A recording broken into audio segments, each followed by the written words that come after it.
you're an angel investor and have been for quite a long time. How do you evaluate, protocols, and have they changed in the past few years?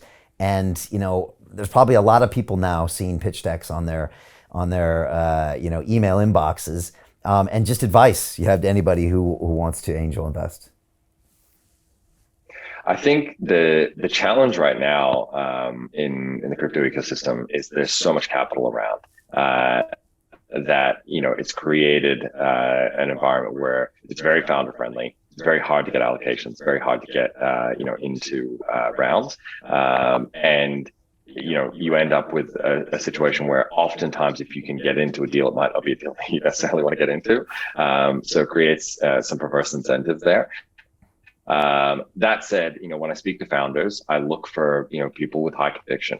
I try and identify people that have really, thought about the problem they're trying to solve. Maybe, they don't have all the answers about the solution, but they've, thought deeply about the problem they're trying to solve, and they have high conviction about their ability to solve it, even if they're wrong, right? I think high conviction is a very powerful thing. It's okay to change your mind and pivot and find different solutions, as long as you, really stay true to the course of trying to solve the problem, regardless of how you solve it.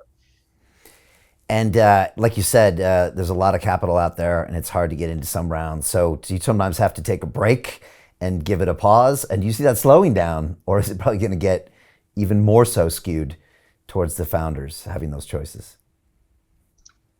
I think it's ebbed and flowed. There's no question over the last year. There's been quarters where there's been significant shifts towards founders where everyone's just, spraying and praying into almost any deal. And then I think, as we've had a couple of quarters where the price action's been, not as exuberant, people pull back a little bit, and that's where it's, ironically a little bit easier to get into deals. And if you have high conviction and are willing to write checks in those times, that's when, you can get into some really good deals and make connections with good founders. So I think it's about just timing things and, making sure that you are really, doing as much diligence as you can. But it's a hard thing to do at the moment, because if you take too much time, the round will be closed before you've even, had a chance to kind of do a lot of DD. So it's a fascinating space from an investing perspective. We have 2 investments in London Real Ventures, and honestly, I thought I knew about finance until you get into crypto finance, and it happens